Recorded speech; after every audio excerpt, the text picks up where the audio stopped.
Hai, balik lagi dengan saya Kirana.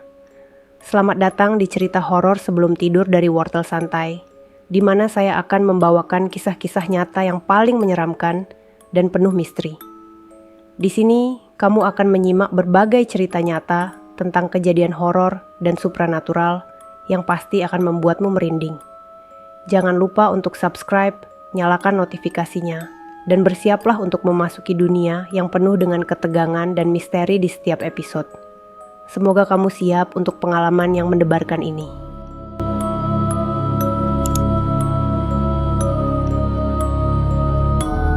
Cerita Abang Ojol masuk dan terjebak di lingkaran setan. Beberapa orang percaya, di tempat-tempat tertentu terdapat dimensi paralel yang diciptakan makhluk halus sebagai tempat kekuasaan mereka. Entah nyata atau tidak, tapi beberapa pengalaman membuktikan bahwa lingkaran setan itu memang benar-benar nyata. Lingkaran setan, begitu aku menyebutnya. Sebuah area yang cukup luas, di mana terdapat banyak makhluk-makhluk yang tak kasat mata bersemayam. Ada juga yang menyebutnya dimensi paralel, di mana seakan-akan terdapat kehidupan di dalamnya. Ada keramaian, ada orang-orang beraktivitas, sama seperti di dunia biasa. Bedanya, mereka semua sudah mati dan menjadi arwah dua penasaran. Beberapa kejadian sempat menghantui. Beberapa orang yang tanpa sengaja masuk ke lingkaran setan, mereka akan terjebak beberapa waktu, dan hanya berputar-putar di dalamnya tanpa tentu arah. Saat mereka sadar, mereka telah melewati ruang dan waktu di dunia paralel, di mana melewatkan beberapa masa di dunia nyata. Apakah ini nyata? Ada satu cerita yang aku dapatkan malam ini. Aku baru saja berkemas dan bersiap pulang kantor. Waktu masih menunjukkan jam set 8 malam. Grab yang aku pesan pun udah terdengar suara motornya dari arah pagar depan. Aku perhatikan kantor sudah mulai lengang, beberapa sudah berangkat bermain badminton, dan beberapa diantaranya masih bermain PS di escape room. Seorang driver Grab paruh baya parkir di depan gerbang kantor. Wajahnya datar, tanpa sapaan saat aku menanyakan apakah itu orderan yang aku pesan. Tatapannya pun kosong tanpa arah yang jelas. Mungkin dia lelah setelah seharian narik, begitu pikirku. Tanpa banyak bicara, aku mulai naik ke motornya dan kami mulai berangkat. Sekitar 100 meter aku mencoba mengajaknya bicara, sekedar memecah suasana agar selama perjalanan tidak begitu kaku. Sesekali dia mengangguk dan menjawab dengan suaranya yang serak. Aneh sekali, tidak pernah aku mendapatkan driver Grab sedingin ini. Tak berapa lama aku tersentak dengan pertanyaan driver itu yang tiba-tiba dia ucapkan. Mas, pernah masuk ke kawasan angker? Aku cukup kaget dengan pertanyaan bapak ini. Tak biasanya aku mendapatkan pertanyaan yang sulit aku jawab dari seseorang yang baru aku kenal, apalagi seorang driver Grab. Belum pak, ada apa emangnya? Bapak itu memperlambat laju motornya. Dia mulai menceritakan maksud dari pertanyaan itu. Sungguh tak pernah kusangka, masih ada orang yang mengalami hal ini. 3 hari yang lalu sekitar pukul 11.35, Pak Agus nama driver itu sudah bersiap untuk pulang. Narik ojek seharian hingga malam cukup melelahkan dan menguras banyak tenaga. Dia hanya ingin pulang dan menghitung hasil ngojeknya hari itu. Namun karena lupa mematikan aplikasi, sebuah orderan pun masuk. Dari seorang anak muda yang berada tak jauh dari tempat Pak Agus berhenti. Dilema, jika orderan itu di-cancel, maka performa Pak Agus akan jelek. Namun jika orderan itu ambil, malam mulai larut dan tujuan dari orderan itu pun cukup jauh, sekitar 10 kilometeran. Setelah berpikir beberapa saat, Pak Agus memutuskan mengambil orderan itu dan menjemput pemuda tadi. Pak, kita lewat sini aja ya, depan belok kira, biar lebih cepat. Tapi mas, itu jalan Karya Timur. Apa enggak, sebaiknya lewat jalan utama aja. GPP Pak lewat situ aja lebih cepat. Karya Timur adalah lokasi pergudangan di Kota Malang. Tempatnya tepat di sebelah rel kereta api. Banyak gudang-gudang dari pabrik-pabrik di sekitar Malang berjajar di sini. Suasananya sepi, hanya beberapa lampu remang-remang di sudut dua gudang. Tak banyak kendaraan yang lewat jalan itu. Hanya bangkai-bangkai angkot yang dibiarkan berjajar tanpa tahu bagaimana nasibnya. Genangan air terlihat memenuhi sudut dua jalan. Malang baru saja diguyur hujan sore itu, dan menyisakan malam yang dingin yang menusuk perlahan Pak Agus dan penumpangnya memasuki jalan itu dan menyusuri jalan sepi dan dingin. Awalnya tak ada hal ganjil yang dia rasakan, namun tiba-tiba hawa sangat dingin masuk dan menusuk kulitnya dari sela-sela jaket Grab yang dia pakai. Dingin sekali. Lebih dingin dari hawa yang dia rasakan sebelum masuk ke tempat itu. Pak Agus hanya bisa diam. Dia merasakan hal yang tidak biasa. Dia terus berpikir apakah sebaiknya putar balik dan mengambil jalur utama.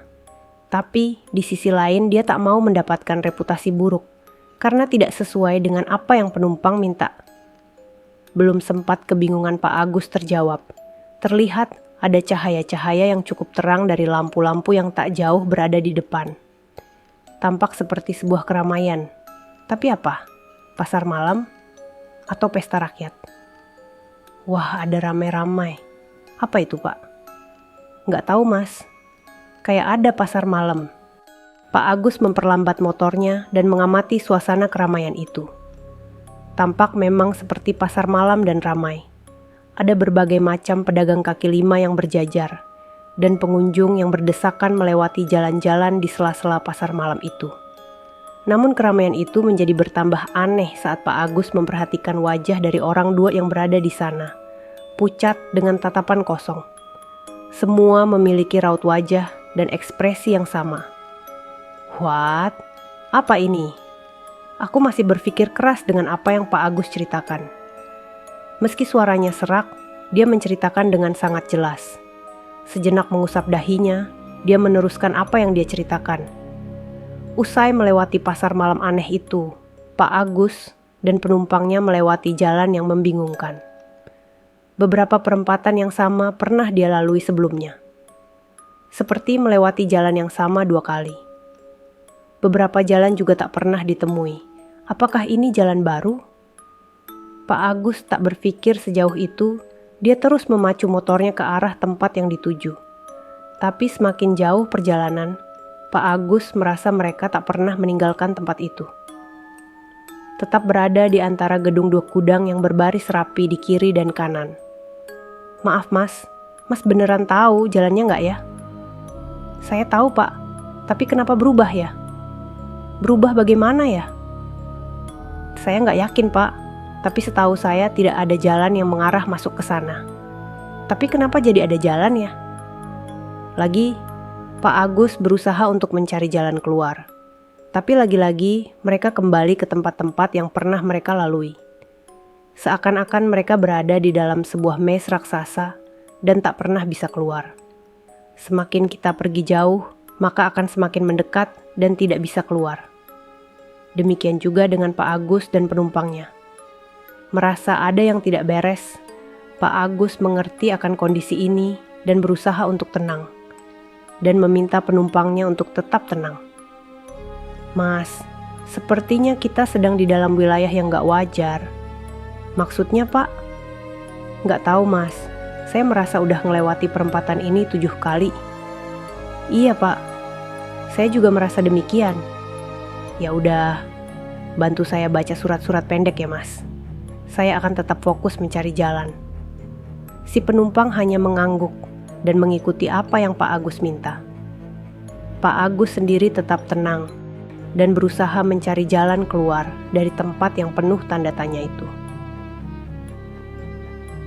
Beberapa menit kemudian, Pak Agus melihat ujung jalan mengarah ke jalan utama. Sepertinya itu jalan keluar. Apa yang dilakukan membuahkan hasil. Sedikit lagi, mereka akan keluar dari tempat tak berujung itu. Seperti perjalanan tanpa henti dan berputar-putar di dimensi yang berbeda. Dan orang-orang yang ada di dalamnya mempunyai raut wajah ucat dengan tatapan nanar tanpa ekspresi. Kembali Pak Agus merasakan dingin yang teramat sangat menusuk hingga tulang. Sangat dingin menembus pori-pori jaket. Sama seperti pertama dia masuk ke jalan itu tadi. Apakah ini tanda bahwa mereka telah keluar dari dimensi itu? Sesaat motor yang mereka naiki sudah memasuki pinggiran jalan utama. Mereka kembali ke alam nyata. Dengan keringat dingin bercucuran, mereka memastikan lagi apakah benar semua sudah menjadi normal. Tidak ada lagi orang-orang bertampang pucat tanpa ekspresi. Benar, semua sudah normal. Sepertinya kita udah keluar, Mas. Memangnya tadi itu apa, Pak? Saya nggak tahu, kita kayak berputar-putar saja dari tadi. Ya udah, Pak, kalau begitu kita lewat jalan utama aja. Iya, Mas. Tapi kenapa, Pak? Pak Agus sangat terkejut melihat kenyataan bahwa sebenarnya mereka hanya kembali ke posisi awal penjemputan dan tak pernah jauh dari tempat itu. Jalan baru yang mereka lewati tadi hanyalah seonggok tanah kosong yang mengarah ke gudang tua yang terbengkalai. Dan yang lebih mengejutkan, waktu sudah menunjukkan jam 3 pagi. 3 jam lebih mereka tersesat? Sepertinya tidak. Mereka sudah melewati dimensi ruang dan waktu. Pak Agus hanya merasakan beberapa menit tersesat, tapi sebenarnya sudah beberapa jam di alam nyata. Apa benar demikian? Aku sendiri kurang yakin. Dari banyak pengalaman yang aku baca, adalah orang beruntung yang bisa keluar dari lingkaran itu. Selebihnya mereka tersesat lebih lama lagi dan mungkin tidak bisa keluar. Motor Pak Agus sudah merapat di depan pagar rumahku. Cerita yang sangat seru aku dengarkan dari mulutnya. Masih dengan tatapan datar tanpa ekspresi. Setelah aku bayar dan mengucapkan terima kasih, dia pun pergi di antara kabut malam itu. Demikianlah cerita horor sebelum tidur dari Wortel Santai. Semoga kamu bisa tidur nyenyak setelah mendengar kisah ini. Jangan khawatir, masih banyak kisah seram lainnya yang akan hadir di episode berikutnya. Jangan lupa untuk like, komen, dan subscribe agar kamu tidak ketinggalan cerita-cerita menyeramkan lainnya. Saya, Kirana, pamit dulu. Wassalamualaikum.